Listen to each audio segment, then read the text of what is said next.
Para empezar esta mañana vamos a leer en la carta que escribió el apóstol Pedro. La segunda carta, casi al final del Nuevo Testamento. Casi al final, llegando al Apocalipsis, nos volvemos para atrás, tantito.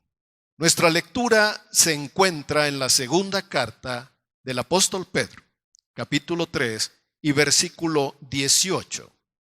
Él dice de esta manera: antes bien, creced en la gracia y el conocimiento de nuestro Señor y Salvador Jesucristo. A Él sea gloria ahora y hasta el día de la eternidad. La idea principal que he querido compartir desde el domingo pasado es que la victoria de Jesús es nuestra victoria. Lo que Él venció en la cruz, lo que Él superó, lo que Él logró a precio de muerte, eso es exactamente lo mismo para nosotros. Y hoy empezamos con este pensamiento: crecer en la gracia y en el conocimiento de nuestro Señor y Salvador. Que a Él sea la gloria ahora y hasta el día de la eternidad cuando Él venga. Así que para todo cristiano, la Biblia dice: debes crecer en la gracia y en el conocimiento de nuestro Señor. Hoy vamos a enfocar un poco sobre crecer en el conocimiento de nuestro Señor. Ustedes sabrán que hay una escritura en Santiago que dice que Dios le da gracia ¿a quiénes? A los humildes. Así que en la medida que una persona es humilde, Dios le va a dar gracia. Otro día podemos tocar esa línea de pensamiento. La victoria de Jesús que estamos enfatizando, lo que a Él le costó en la cruz, es algo como una herencia para todos nosotros. Y el primer pensamiento de hace 8 días fue poner los ojos, dice la Biblia, en Jesús. Voltear a ver a Jesús. Pero es algo que, como no es una imagen, no es una figura, es espíritu, es de nuestro corazón, que lo vemos prácticamente, que ponemos toda nuestra confianza en Él. Y podemos decir: tengo mis ojos puestos en Jesús. Es como ilógico tratar de ver lo invisible. Sin embargo, la Biblia dice que Moisés se sostuvo viendo al invisible. Y nosotros también podemos sostenernos viendo al invisible. Hace 8 días yo di 6 razones por las cuales debemos poner nuestra vista en Jesús. La primera es porque el Señor es la realidad eterna. Prácticamente todo lo que vemos es una ilusión, es algo que va a perecer, pero nuestro Señor permanece para siempre. Él es eterno. Entonces Jesús es la realidad eterna. La segunda cosa, ¿por qué debemos poner nuestros ojos en Jesús? Es porque lo que vemos es temporal. El rostro más hermoso se va a arrugar. La fruta más deliciosa, si no la comemos, se va a arruinar. El auto que más cuidemos, como quiera, se va a arruinar. Lo que más cuidemos nosotros se va a arruinar. Si ustedes son de las personas que barren 3 veces al día su casa, un día ustedes ya no van a estar y su casa se va a llenar de polvo. Y tal vez sus hijos se fastidiaron de tanto que usted barría que ellos ni van a barrer.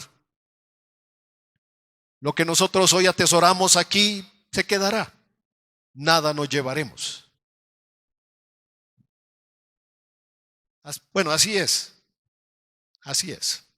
Lo tercero es porque solo Jesús, debemos poner nuestros ojos en Jesús solo porque Él es el único que tiene palabras de vida eterna.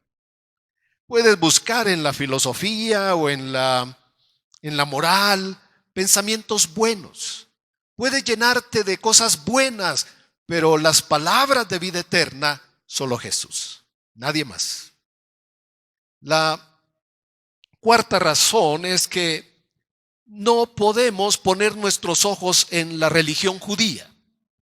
Ellos tienen la ley y tenían ceremonias que Dios estableció. Sin embargo, esas ceremonias no son capaces de perdonarnos, de limpiar nuestros pecados. Solamente Jesús. En quinto lugar, la ley del Antiguo Testamento no tiene el poder de darnos a nosotros el perdón. La ley solamente tiene una función: señalar lo que no se debe hacer. No robarás. México es un país que se considera quizás en un 90% católico. Y los católicos deben conocer los 10 mandamientos. Pero todos esos políticos que ostentan cargos públicos pertenecen a una religión, se casan en una iglesia. Pero ¿qué hacen ellos cuando nadie los ve? Toman, roban. Y de la mayoría no le sabemos. Tiempo después, cuando ya no están ahí, sabemos todo lo que hicieron. Pero no se necesita ser político para robar. La gente puede llegar a un lugar, a una oficina, y se lleva el lapicero, un borrador, un clip, lo que sea. ¿Qué dice la Biblia? No robarás. Robar es tomar lo que no es nuestro. Pero en lugar de eso, nosotros tenemos dichos como: yo lo vi primero. Hicieron un experimento en muchos países. Gastaron miles de dólares porque pusieron en unas billeteras, pusieron dinero. Y la gente hacía como que se le caía la billetera. Y estaban filmando. El país más corrupto, la libramos esta vez, fue China. La gente no devolvía, en China no devolvía las billeteras. Los países que quedaron en primer lugar son países protestantes que tienen una base cristiana. Noruega, todas esas partes del norte de Europa que son cristianos después de la Reforma, ellos fueron los que resultaron más honestos, más honrados. La Biblia dice: ¿será que uno no sabe que diga no robar? ¿Será que alguien no sabe que no se debe robar? Todos sabemos. Sin embargo, en algún momento existe la tentación de tomar lo que no es nuestro. Así que la ley solo dice: no lo hagas. Pero la ley no puede cambiar el corazón. El corazón quiere tomar lo que no le pertenece. La ley muestra que Dios es santo, pero que nosotros no tenemos la capacidad de cumplirla. Así que la ley nos lleva a Cristo para poder tener un cambio de naturaleza. Y por último, número 6, no podemos poner la vista en la moral de la sociedad. Nuestra sociedad va de cabeza. ¿Alguien recuerda Disney hace 60 años cuando comenzó? Eran programas bonitos, caricaturas, programas científicos, programas de la naturaleza. 60 años después, de todas las formas posibles, la empresa de Disney está decidida a llevar este movimiento homosexual a los extremos. Hoy no se encubre, hoy así de manera declarada en caricaturas para niños están mandando el mensaje para adoctrinar a las nuevas generaciones. Así que nosotros debemos ser sabios, sacrificar la felicidad de nuestros hijos por un programa barato, por una caricatura que les puede distorsionar. Sean, hermanos, los que tengan hijos pequeños o nietos, den un consejo. Deberíamos nosotros protestar, cancelando, no viendo sus programas, actuando de una manera como una respuesta. Decimos: no estamos de acuerdo con eso, porque el mal va a seguir avanzando. Ellos no se han detenido. Hace muchos años, 20 años tal vez, pusieron el día gay, un día a la semana para que las parejas homosexuales entraran. Hoy acaban de terminar un mes enterito para celebrar el orgullo homosexual. Y sus programas, películas y todo está saturado con este mensaje. Ellos quieren adoctrinar a nuestros hijos de una manera, porque a veces es cómodo dejar al niño ver la televisión y nosotros ni nos enteramos que están viendo. Pero verlo tantas veces puede moldear la conducta y el pensamiento de toda una generación. Ellos van por los niños. Es una guerra abierta. Así que seamos nosotros sabios. Bien, ahora no podemos poner nuestra esperanza en el mundo porque la Biblia dice que el mundo entero está bajo el maligno. Que el mundo tiene un pensamiento de oscuridad y de tinieblas. Hoy a lo malo lo están llamando bueno, lo están celebrando. Y lo que es bueno lo están degradando, lo están condenando. Así que nosotros, como dijo Pedro, debemos aprender a crecer. Piensen que esa es su responsabilidad, aprender de la Biblia y crecer en el conocimiento del Señor. Una parte la deben realizar ustedes por su cuenta y otra parte me corresponde a mí enseñar la Biblia cuando nos reunimos para que ustedes vean en las Escrituras las verdades del Señor. Y la Biblia usa un ejemplo para esto. El Salmo 1 tiene una figura que es muy bonita para representar a un hombre que ama a Dios y dice que es como un árbol. Bienaventurado el hombre que se aparta del mal. Será como un árbol junto a corrientes de aguas. Pero lo que dice en el versículo 2 de una manera muy especial es que para crecer espiritualmente requerimos tiempo. Y la mayoría de nosotros decimos estoy muy ocupado, no tengo tiempo. De niños no tienen tiempo porque están jugando. De jóvenes no tienen tiempo porque están estudiando. Graduados no tienen tiempo porque están trabajando. Después no tienen tiempo porque tienen novia. Después se casan, no tienen tiempo porque están casados. Después no tienen tiempo porque tienen hijos. Después no tienen tiempo porque están con nietos. Nunca tenemos tiempo. Le diremos a Dios un día en la eternidad, es que yo no tenía tiempo, Señor. A mí me hubiera gustado leer la Biblia, pero no tenía tiempo. A mí me gustaba orar, pero no tenía tiempo. Yo quería ir a las reuniones, pero no tenía tiempo. Yo quería aprender, pero no tenía tiempo. Nunca leí un libro cristiano porque no tenía tiempo. Además, no me gustaba leer. ¿Creen ustedes que eso es válido para decirle al Señor? Bien, el Salmo que dice que en su ley está ¿qué? Está su delicia. Te aseguro, la primera vez que lees la Biblia no te parece que eso es algo delicioso, pero cuando entiendes el propósito de Dios, la Biblia, la palabra de Dios será algo delicioso para tu alma. Será un alimento, un bálsamo, una fortaleza interior. Le dará a tu alma esperanza, fuerza. Tendrás capacidad de superar y vencer las dificultades, porque los árboles tienen un secreto. Los árboles, cuando nadie los ve, ¿sabe qué están haciendo ellos? Están creciendo. ¿Y cómo crecen? En sus raíces. Ellos están haciendo un esfuerzo por penetrar la tierra. Los árboles tienen como en su ADN el absorber los nutrientes, la humedad para existir. Así que el árbol tiene en su naturaleza el profundizar sus raíces. Si nosotros, por ejemplo, sembráramos un arbolito de limón o de naranja, ese arbolito tiene la naturaleza del naranjo o del limón, pero ¿saben qué necesita? Tiempo para profundizar sus raíces y después, ¿qué va a pasar con el arbolito? Va a dar fruto. Así que una persona que profundiza en la palabra de Dios, en una relación con Dios, dará fruto. Su vida tendrá algo especial. Emanará de su corazón gracia, favor, bendición, sabiduría. Su vida dará fruto de amor, de gozo, de paz, de paciencia. Tenemos la naturaleza para dar frutos, necesitamos tiempo.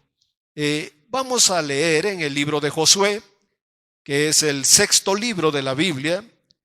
después del Deuteronomio, en el capítulo 1, el versículo 8. Dios le está dando las instrucciones al general más importante de su pueblo. ¿Te imaginas que debe ser una persona muy ocupada? Debe planear la estrategia, debe organizar a todo el pueblo para conquistar la tierra prometida. Sin embargo, le dice Dios a Josué en el capítulo 1, verso 8, nunca, nunca se apartará de tu boca este libro. ¿Qué quiere decir? Que lo debes leer y lo debes decir, lo debes repetir, debes decir lo que dice Dios. Nunca se apartará de tu boca este libro, sino que de día y de noche. ¿A qué hora debemos leer la Biblia? ¿A qué hora debemos tener tiempo con Dios? De día y de noche. ¿A qué hora debemos? No, es que yo ya leí mi versículo del día. ¿Cómo sería que comieras una uva? ¿Estaría satisfecho tu estómago? ¿Nada más una uva? Pues así es la persona que lee un versículo, es como que se comiera una uva. Y luego al día siguiente se le olvida, 2, 3 días después dice, ay, no he leído. Es como que te comieras 4 uvas. ¿Será eso suficiente para nutrirnos? Leer la palabra y estudiar la palabra tiene que ser nuestro alimento para nutrir nuestra vida. Por eso el Señor que le dice a Josué, de día y de noche, ¿qué? Meditarás en él. ¿Con qué propósito debe uno meditar la palabra de Dios? Para que guardes, quiere decir, para que lo atesores en tu corazón y hagas conforme a todo lo que en él está escrito. Porque entonces, como ley de lógica, solo entonces sí y solo sí harás prosperar tu camino. Todos queremos que nos vaya bien. Cuando el hijo se va a la escuela y quién sabe si llega a la escuela o se va a otro lado, ¿qué le decimos? Que te vaya bien, que Dios te bendiga. Pero no sabemos a dónde va. Para que le vaya bien a una persona es necesario que tome tiempo para leer este libro, leerlo, después guardarlo. Y la única forma de guardarlo es memorizarlo. No hay otra forma de guardar la Biblia, tienes que memorizarla. Así que si la lees y la vuelves a leer y la vuelves a leer, te familiarizas, pero lo que necesitas después es apartar tiempo. Especialmente cuando encontramos un versículo que sentimos, los que leemos la Biblia, sentimos como que Dios nos hablara en ese versículo. Como que Dios literalmente nos está diciendo algo al corazón. Y puede ser que en ese momento nos conmovemos, sentimos, wow, como que esto fuera para mí especialmente. Bueno, eso lo tenemos que anotar y meditar y memorizar. Porque les quiero asegurar una cosa, sin temor, lo puedo asegurar, que muchas veces leyendo la Biblia o escuchando un mensaje o una alabanza, eso les ha tocado el corazón. Y ustedes han sentido que se les apachurra el corazón y se nos caen unas lágrimas. Sentimos que Dios nos habló en ese momento. Pero no todo el tiempo decimos, fue el Salmo 145, el versículo 3, que Dios me habló. Luego se nos olvida.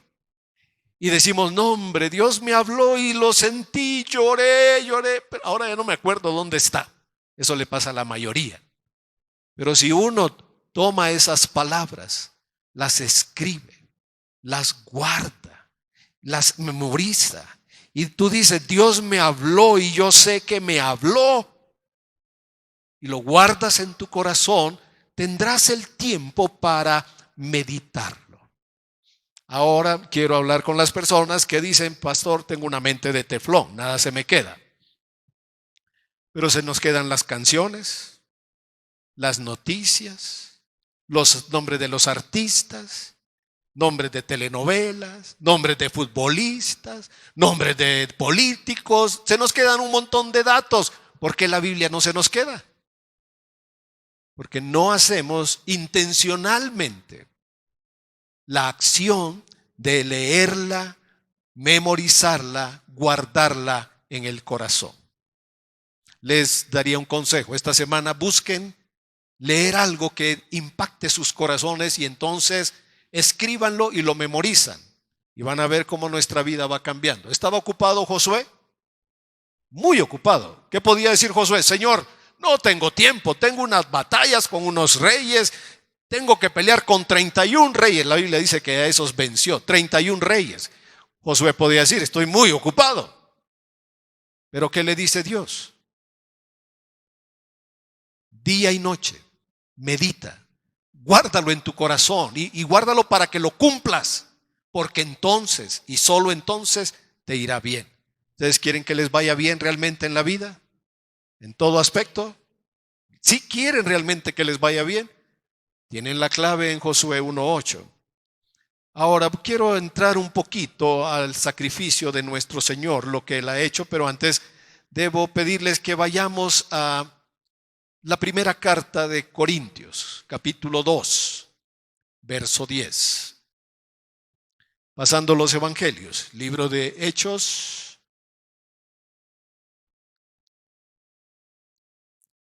Romanos y ahora el libro de Corintios. La primera carta, en el capítulo 2, verso 10.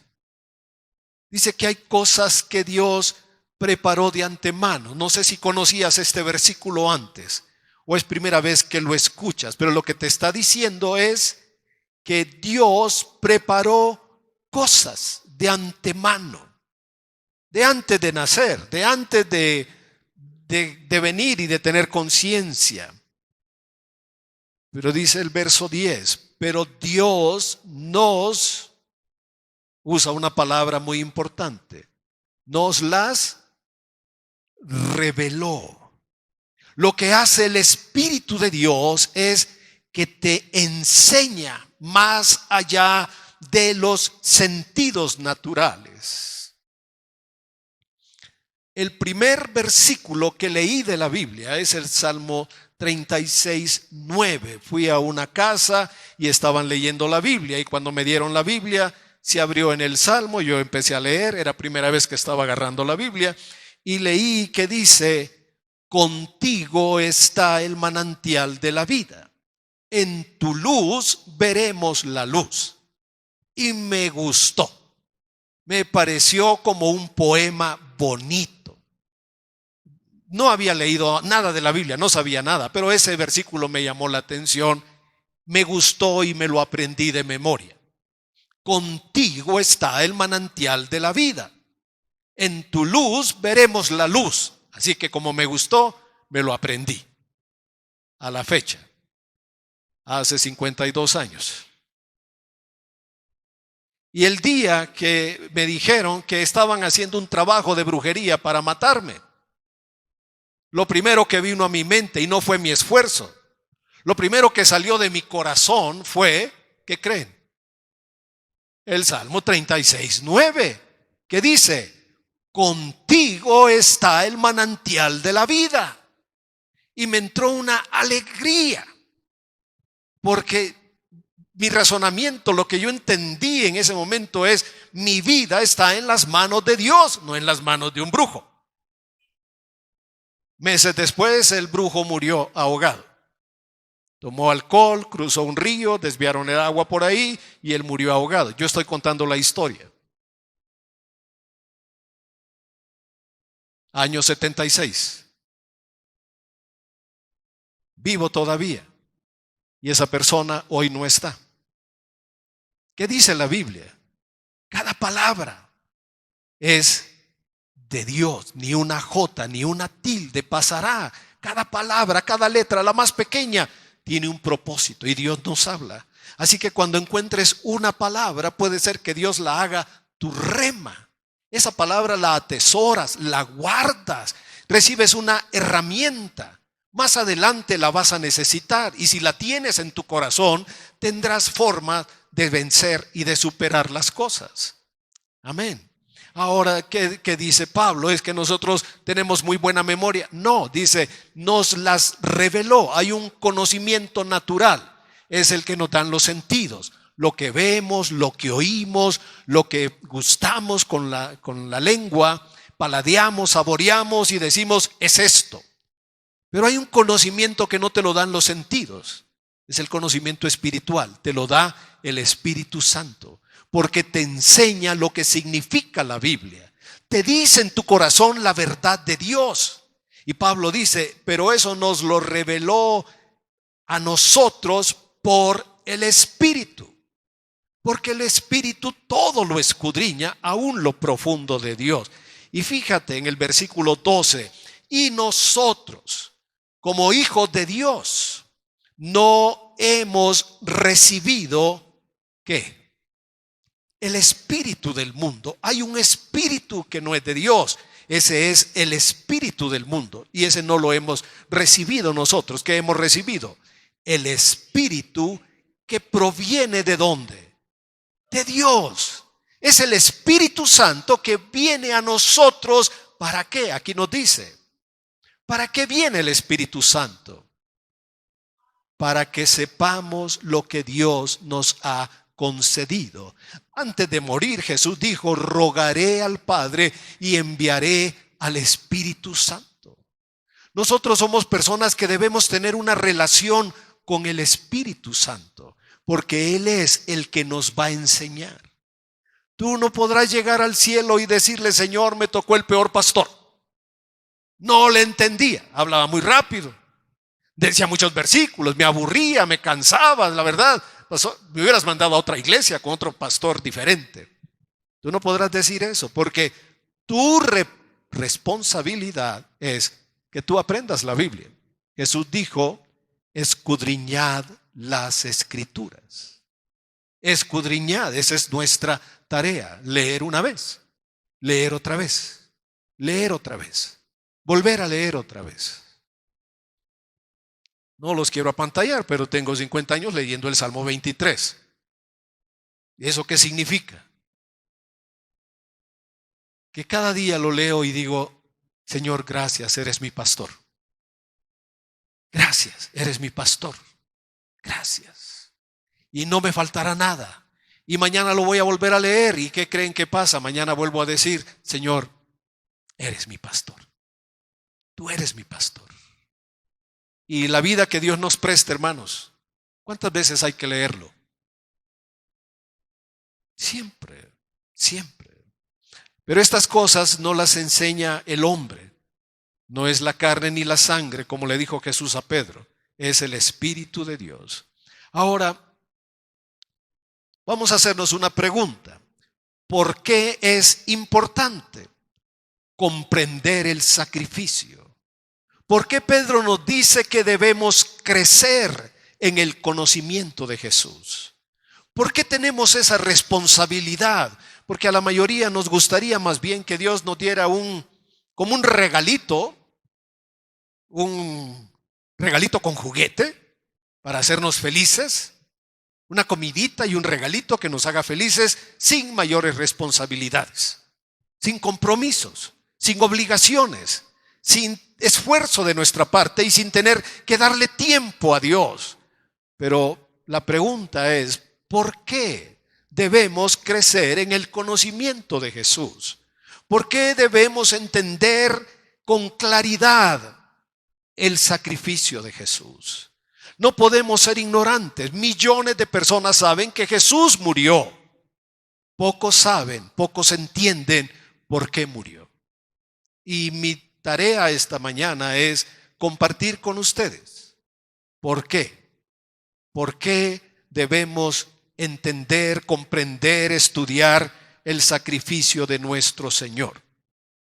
La primera razón, número 1, es que por Jesús Dios establece nuevas condiciones para relacionarse con el hombre. Dios estableció con Moisés un pacto. La gente, para tener paz con Dios, debería llevar un sacrificio ante Dios. Derramaban la sangre de un corderito y de esa forma las personas eran perdonadas. Pero eso era en el Antiguo Testamento. En el Nuevo Testamento nos acercamos a Dios por el sacrificio que hizo Jesús. Por su sangre derramada somos cercanos a Dios. Por la sangre somos justificados. Así que era necesario. ¿Y por qué la sangre? Porque la sangre es la vida. Porque la sangre es la vida. Si tú dices, ¿por qué tenía que derramar su sangre? Porque la sangre es la vida. Y cuando una persona derrama su sangre, está derramando su vida. Lo que hizo Jesús en la cruz fue derramar su sangre por todos nosotros. Hoy entendemos que por sus llagas somos curados, que por su sangre derramada somos limpios de todo pecado. Así que, ¿por qué debemos estudiarlos? Porque el sacrificio de Jesús establece las condiciones del nuevo pacto. El nuevo pacto ha sido establecido en la muerte y ha sido sellado con el derramamiento de su sangre. Dios dice en Jeremías, haré un nuevo pacto con la casa de Israel. Cuando Jesús tomó lo que se conoce como la Santa Cena, Él dijo al tomar la copa, Él dijo esto. Dice, esta es la sangre del nuevo pacto. Esta es la sangre del nuevo pacto que por ustedes es derramada. Así que con la muerte de Jesús hay una nueva forma de relacionarse con Dios y es por el sacrificio de Jesús. Nadie puede llegar al Padre sino por mí. La segunda cosa, la segunda idea importante es porque el sacrificio de Jesús cumple con todos los requisitos de la justicia de Dios. Todo lo que Dios demanda del ser humano está establecido en el nuevo pacto. Y todo eso fue cumplido en Jesús. Las últimas palabras de Jesús, ¿se recuerdan cuáles fueron? Dijo Él, consumado es. Todo lo que había que hacer para salvar al hombre fue hecho, fue completado. El sacrificio, la ofrenda de su vida fue completa y perfecta. Lo único que faltaba era que el Padre lo resucitara y lo sentara a su diestra, pero el sacrificio fue totalmente perfecto. Así que el sacrificio cumple con toda demanda de la justicia divina.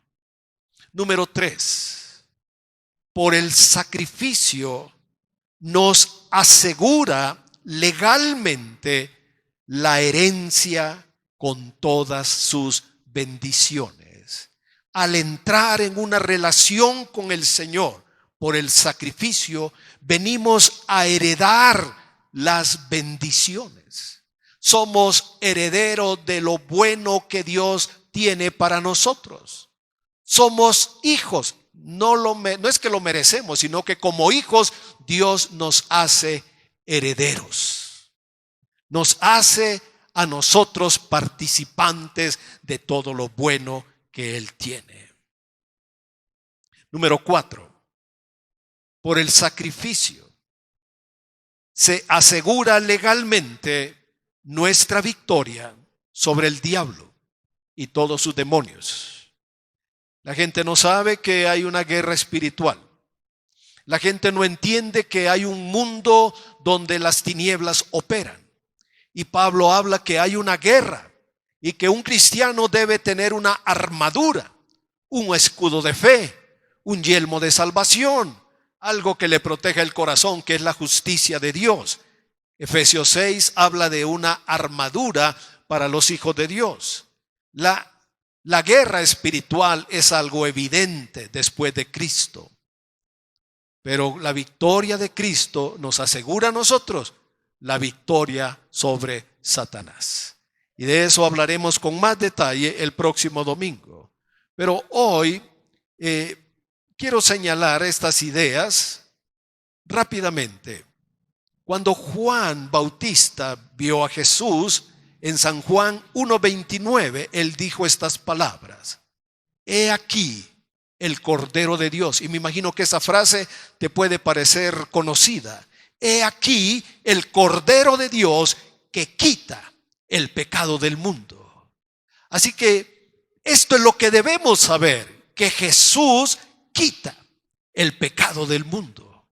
El sacrificio de Él fue para cancelar el poder, la fuerza, toda la dinámica del pecado, cómo atrapa al ser humano. Ese proceso fue roto, quebrantado en la cruz del Calvario, para que los hijos de Dios sean libres del pecado. En la primera carta de Juan, casi al final, otra vez del Nuevo Testamento, en el capítulo 2, el apóstol Juan escribe y dice que Cristo es la propiciación. Eso significa que por medio de Él somos aceptos y agradables ante Dios. Él viene a ser propicio a nosotros, viene a extendernos perdón, bondad, misericordia y bendición. Y lo que dice Juan en el capítulo 2, verso 2, que Él es la propiciación por nuestros pecados.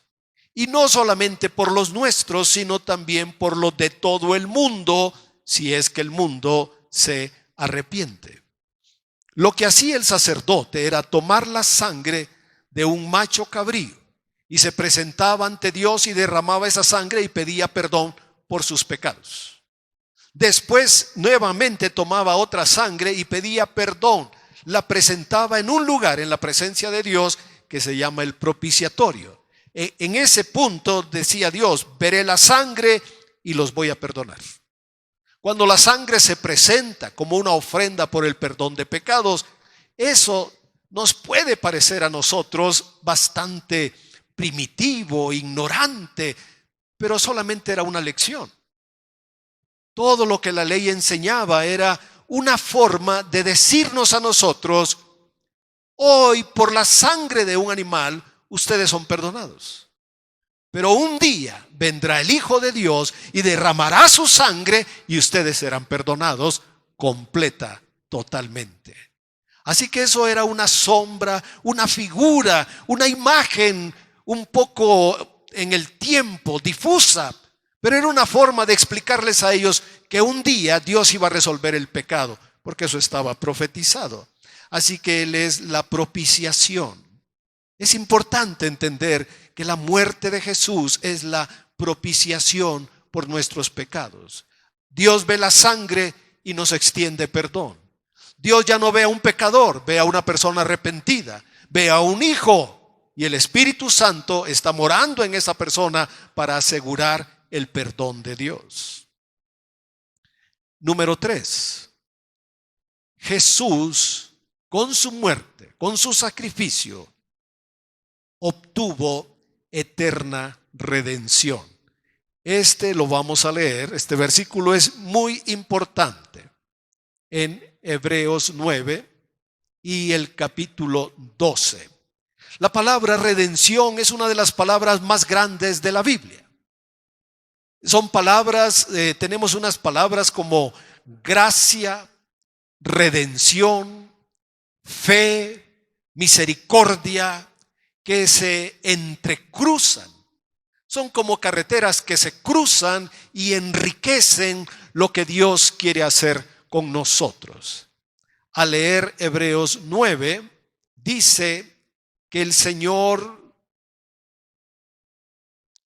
obtuvo algo para nosotros, pero dice: y no por sangre de machos cabríos, que era lo que hacía el sumo sacerdote. Primero hacía una ofrenda de machos cabríos por él, después hacía una ofrenda de becerros para el perdón del pueblo y perdonarlo de esa forma. Hebreos 9:12 nos dice que por su propia sangre entró una vez para siempre en el lugar santísimo y obtuvo obtuvo para nosotros eterna redención. Una redención eterna. Si ustedes no brincaron de gusto es porque todavía no es muy claro el concepto.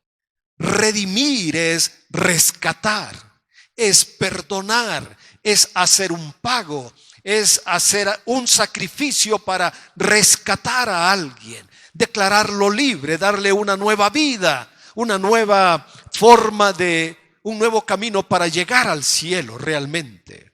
Así que la palabra redención es una de las palabras más hermosas en la Biblia y es algo que nosotros deberíamos estudiar por nuestra cuenta. Tal vez el diccionario de la lengua castellana nos va a decir que redimir es rescatar, nada más. Redimir es como cuando alguien llevó una prenda al Monte de Piedad, la empeñó y después pues le dieron dinero, pero ahora la va a ir a pagar y la va a rescatar. Nos venden esa idea de que así se resuelven los problemas en el Monte de Piedad, lo cual no debe ser, pero ni modo, así es el mundo que nos dice que es la forma. Lo que queremos decir es que la palabra redención significa muchas cosas más que eso. Solo la palabra redención nos da 4 beneficios que quisiera compartirlos con ustedes. Estos son incisos de la palabra redención. Decimos que la palabra redención es, el Señor nos aseguró una eterna redención. Una redención permanente, no se va a cambiar, no se va a cancelar, no va a desaparecer, es para siempre. La ofrenda de Jesús es eterna, el derramamiento de su sangre fue eterno y eso es lo que nos permite que nos podamos acercar a Dios. Así que el primer beneficio de la redención es el pago completo por nuestra salvación y nuestra libertad. La redención, la primera idea de la redención es que se ha hecho un pago. Se ha ofrecido algo a cambio de nuestra vida y se ofreció la sangre de Jesús. Se ofreció la vida del Hijo de Dios para rescatarnos a nosotros. Nosotros pecamos. Todos los seres humanos hemos pecado. Así que el pecado está en nosotros. Lo que hizo el Padre fue tomar de Jesús su justicia y dársela al que cree a Jesús. Tomar nuestros pecados y descargarlos en Jesús. Él es el que ha pagado la cuenta. Nosotros somos los deudores, pero el que ha pagado la cuenta es Jesús. Esa es la primera idea de la redención, que el Señor absorbió nuestra deuda y pagó en la cruz por todas nuestras iniquidades, todas nuestras rebeliones y todos nuestros pecados. Significa que ya no tenemos una deuda con el diablo. Técnicamente, legalmente, el enemigo ya no tiene derecho porque toda la deuda ya fue pagada. Todo lo que debíamos, todos los pecados son una deuda. En el Padre Nuestro, alguna versión dice, perdona nuestras deudas, porque el pecado es una deuda que no podemos pagar, pero ya Cristo la pagó por nosotros. Amén. El segundo beneficio es que cuando se hace el pago, es como, tomemos el ejemplo del empeño. Alguien lleva una cadena de oro y la deja en el empeño y le dan 1,000 pesos por esa cadena en préstamo. Esa persona tiene que juntar ahora esa cantidad más un extra y tiene que ir a pagar para rescatar la prenda. Porque la prenda está en propiedad, en manos de otras personas. Si se pasa el tiempo, la persona pierde. Ya no sería el dueño de esa joya. Así que una persona, si quiere realmente la joya, tiene que hacer el esfuerzo y llevar dinero, pagar la deuda. ¿Y qué hace en ese momento? la recupera. Cuando Jesús dio su vida y nosotros creímos en Él, Él nos libra.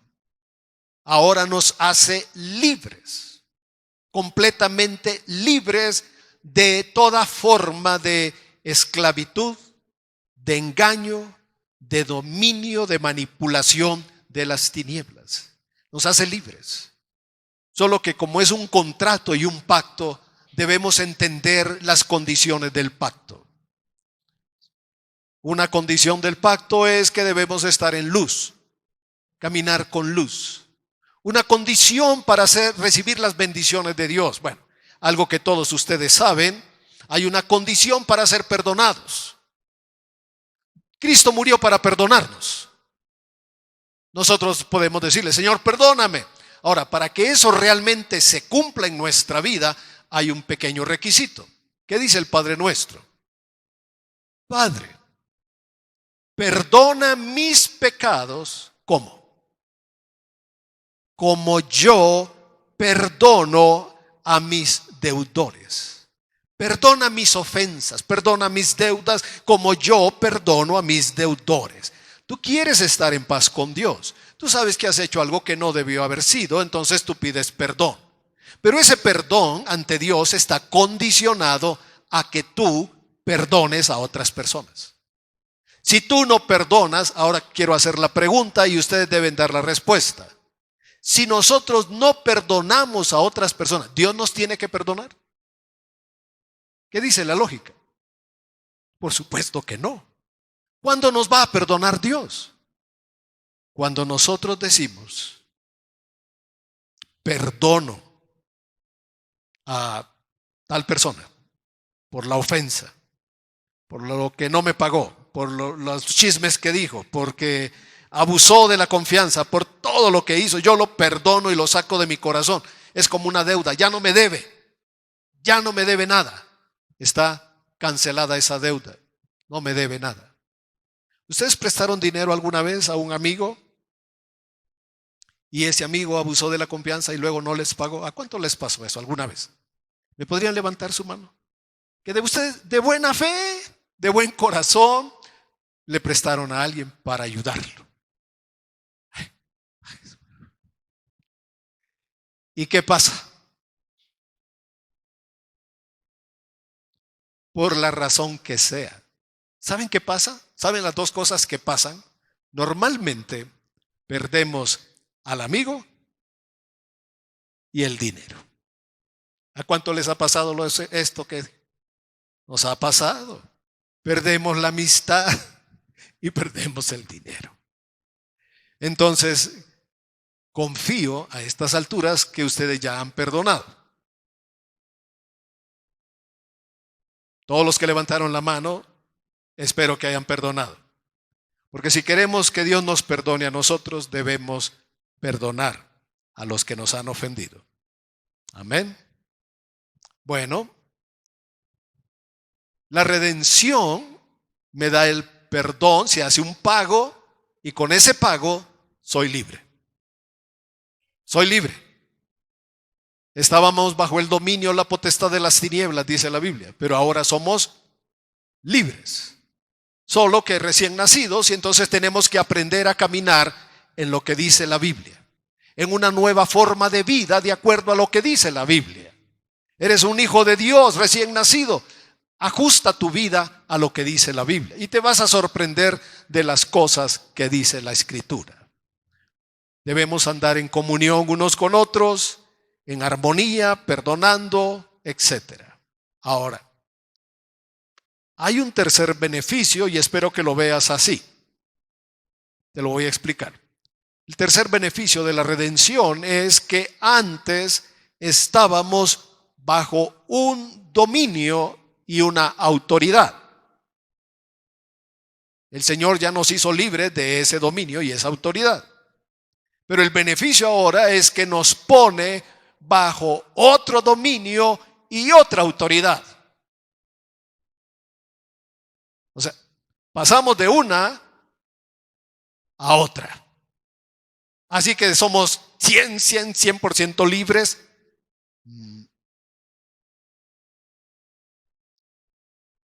Ya se les está quitando la sonrisa, ¿verdad? Les dije, punto número 2, somos libres. Y ahora les digo que no, que somos libres de esa autoridad, pero para estar bajo otra autoridad. El amo anterior, ¿a dónde nos llevaba? Al infierno. ¿A dónde lleva el diablo a las personas? A la destrucción. Las personas destruyen su vida con celos, envidias, pleitos, enojos, odios, mentiras. La gente vive una forma de vida que no es vida. Y al final Jesús dijo, miren, el enemigo viene a hurtar, a matar y a destruir. Eso nos debe quedar claro. Hay un personaje espiritual que quisiera destruir nuestra vida, pero Jesús vino para darnos vida y vida en abundancia. Por favor, este sí lo tienen que leer todos, hagan el esfuerzo, busquemos Hebreos capítulo 5, versículo 9. Nuestro amo anterior era absurdo, destructivo, lleno de odio, lleno de maldad, un ser que ha escogido la oscuridad y las tinieblas como una forma de vida. Pero Jesús nos liberó de ese poder y de esa autoridad. Vamos, por favor, deben abrir en Hebreos 5, verso 9. Y dice, habiendo sido perfeccionado, ¿lo tienen todos? Está hablando de Jesús, habiendo sido perfeccionado, vino a ser ¿qué? Autor ¿de qué? De eterna salvación. Por favor, interprétenme la última parte. ¿Cómo? ¿A quién puede salvar Jesús? Vamos a leerlo otra vez. Está hablando de Jesús.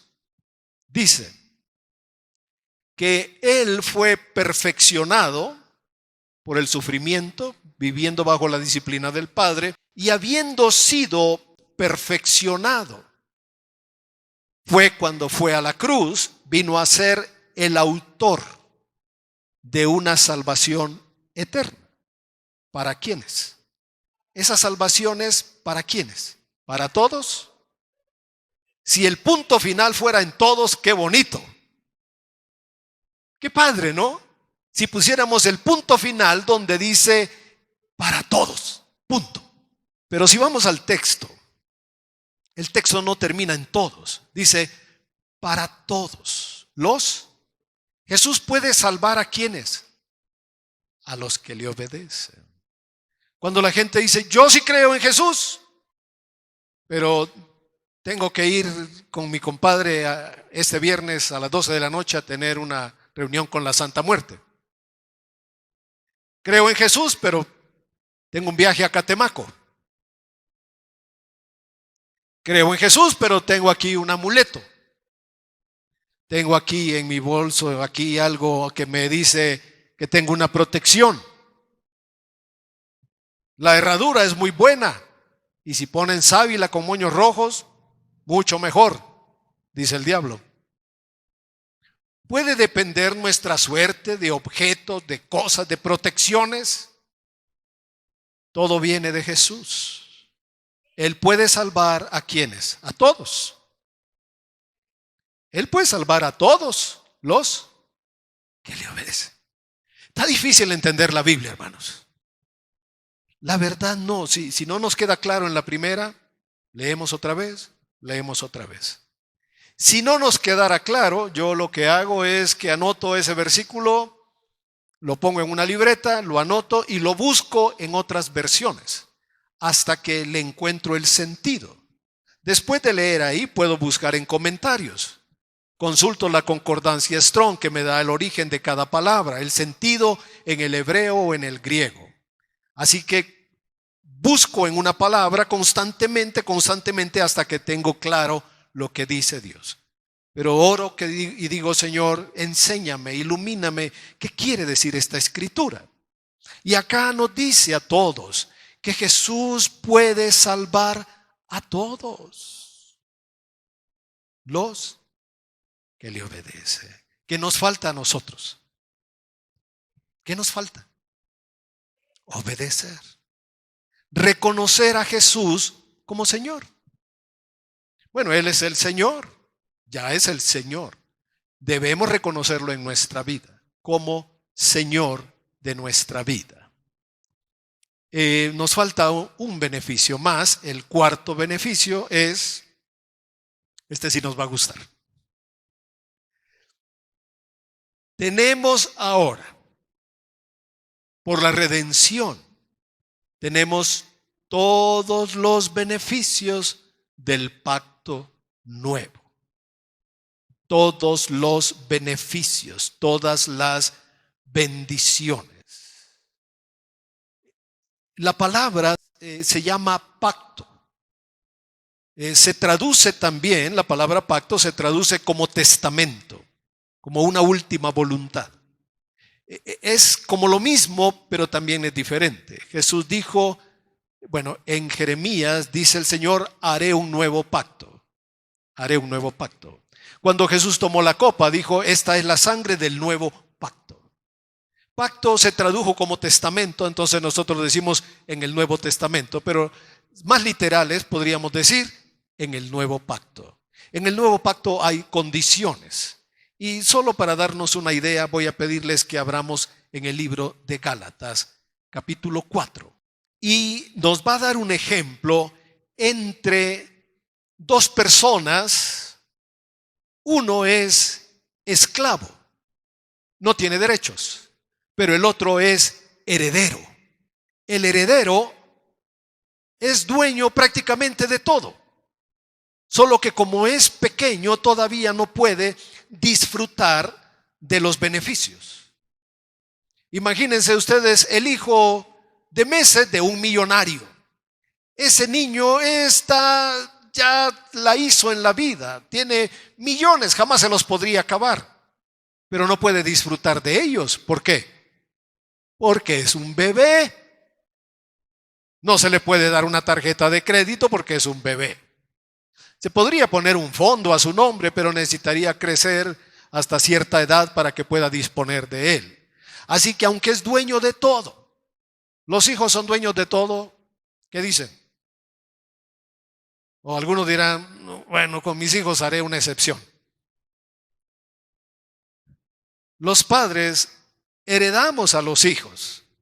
Lo que llegamos a tener en realidad pasará a la siguiente generación. Y luego a la siguiente generación, si es que no se pierde en el camino.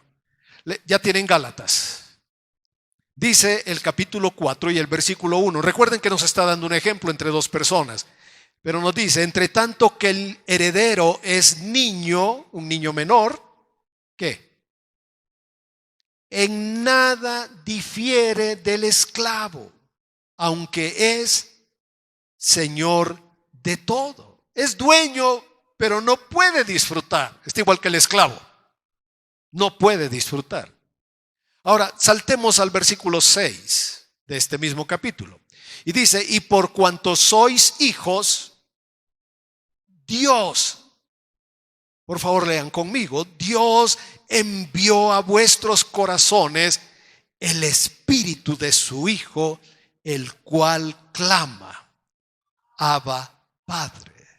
El espíritu está en nosotros para llevarnos, unirse a nosotros y clamar, Abba, Padre. En un momento voy a explicar eso.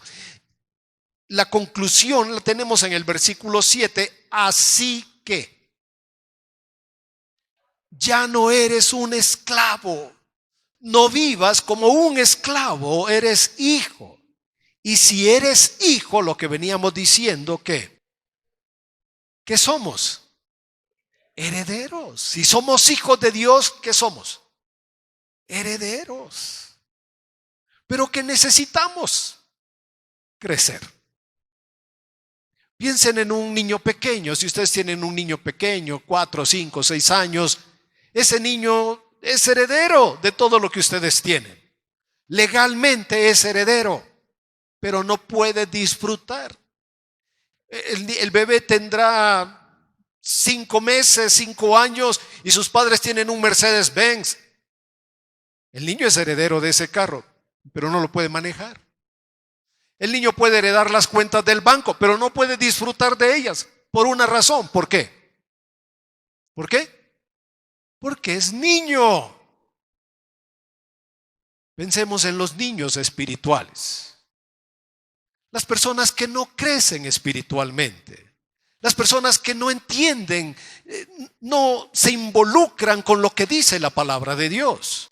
Creen en Jesús nada más, pero eso es todo. Entonces no crecen. ¿Cómo son? Son niños. ¿Y qué están haciendo? Perdiéndose de disfrutar las bendiciones de Dios. Bueno, dijimos que esa palabra, que cuando está el Espíritu Santo en nosotros, nos lleva a decir ¿qué? Abba Padre. Vamos a ir a Marcos y aquí vamos a terminar con esta explicación. Marcos capítulo 14 y el versículo 36. Y vamos a esperar que lleguen a ese versículo porque el Espíritu Santo nos lleva a nosotros a una relación tan íntima que le podamos decir a Dios ¿qué? Abba Padre. ¿Qué significa esa palabra Abba Padre? Es una palabra aramea y es un diminutivo de padre. Es cuando el niño le dice a su papá, acuérdense los papás que ya tenemos hijos grandes, las mamás, el niño dice, papi, papito, papacito, papaito, papá, papi, mi papi, mi papi. Esa forma de hablar, de decirle a Dios, papi, ¿cuántas personas la tienen, creen ustedes? Cuando la gente le habla a Dios, nomás le dice, Dios, haga una oración, oh Dios, ya nos dijo todo. ¿Cómo debemos decirle a Dios? Padre, Padre. Los judíos conocían los nombres del Señor y le llamaban por sus nombres, pero cuando Jesús vino, ¿qué les dijo? Ustedes cuando oren deben decir Padre nuestro, porque Dios los está tomando por hijos, ustedes son hijos, entonces ¿cómo se deben dirigir a Dios? Padre. Póngale que su papá fuera ingeniero, ¿cómo le debe decir el hijo? Inge, Lic, Doc, ¿cómo le dice el niño? Pensemos que es una persona muy preparada, que da clases en la universidad, tiene doctorado y todo eso, y ahí en las facultades todos lo respetan y lo saludan, y licenciado, maestro, doctor, y con todos los títulos por delante. En la casa, ¿cómo le dicen los niños? Pa. Más cuando va al baño el papá, ¿qué dicen los niños? Papá. Estoy cansado, una siesta, papá. ¿A alguien le pasó eso? Bueno, decirle a Dios, papi, sería lo ideal para todos nosotros, porque el Espíritu está en nosotros para llevarnos a una relación tan íntima, tan personal, que tú le digas a Dios, papá, papá, papito. Ustedes dirán, bueno, es que no sé, a Dios no se me hace que le pueda yo hablar así, con esa confianza. Bueno, para eso vino el Espíritu, para convencernos en nuestro corazón que tengamos esta relación con el Señor. Es un tema muy largo, así que vamos a seguir en 8 días. Les animo a que estudien sus notas y puedan ustedes reflexionar en esto que estamos leyendo de la Biblia. Y cuando les digo que anoten, ustedes pueden volver a leer esos versículos y les aseguro que tendrán más entendimiento, más comprensión. En la medida que nos familiarizamos leyendo y leyendo otra vez, vamos a aprender más. Somos libres por Jesús. Ya se pagó un precio. El precio es para que ahora nosotros nos pongamos bajo la autoridad de Jesús, para que Él sea el Salvador de todos los que le obedecen. Pónganse de pie. Quisiera pedirles que hagamos una oración antes de terminar nuestra reunión y salir de este lugar, y que le pidamos al Espíritu Santo que nos enseñe, que hable a nuestro corazón, que nos diga la verdad de esto, que cualquier duda la disipe, que cualquier ansiedad o preocupación en nuestra mente, algo que no quedó claro, Él nos ayude. Y leyendo experimentemos que nos habla, que es nuestro Dios y que quiere que nosotros nos relacionemos con Él como papá. Les dije Marcos y ustedes tal vez ya cerraron su Biblia. Es como los soldados, ya guardaron sus armas. Dice, ya no la vamos a usar. Bueno, Marcos 14:36. ¿Cómo le habló Jesús al Padre? ¿Qué dijo Jesús? ¿Qué dijo? Abba, Padre. Es muy difícil decir Abba, Padre.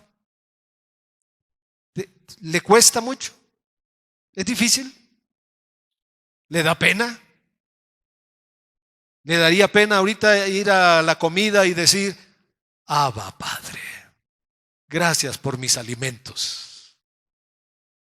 Abba, Padre, voy a dormir, gracias, sin pesadillas, con sueño que me renueva. Me voy a levantar a vivir una semana con bendición. Abba, Padre. Oremos. Por favor, cerremos los ojos, pero abramos el corazón. Abba, Padre. Abre nuestros ojos para verte a ti tan cercano a nosotros, para ver lo inmenso de tu amor, de tu bondad y de tu sacrificio. Abba, Padre, enséñanos. Guía nuestros pasos en tu luz y en tu verdad. Guía nuestro corazón y nuestra mente para conocer tu amor, para descubrir la razón de nuestra vida y tener vida eterna y estar en tu casa por siempre. Bendícenos hoy para ser bendición de muchos. En el nombre de Jesús. Amén. Amén. Que Dios les bendiga. Que tengamos un tiempo precioso esta tarde, que le demos gracias a Dios en familia. Comentemos estos versículos. Que el Señor les bendiga a todos ustedes. Amén.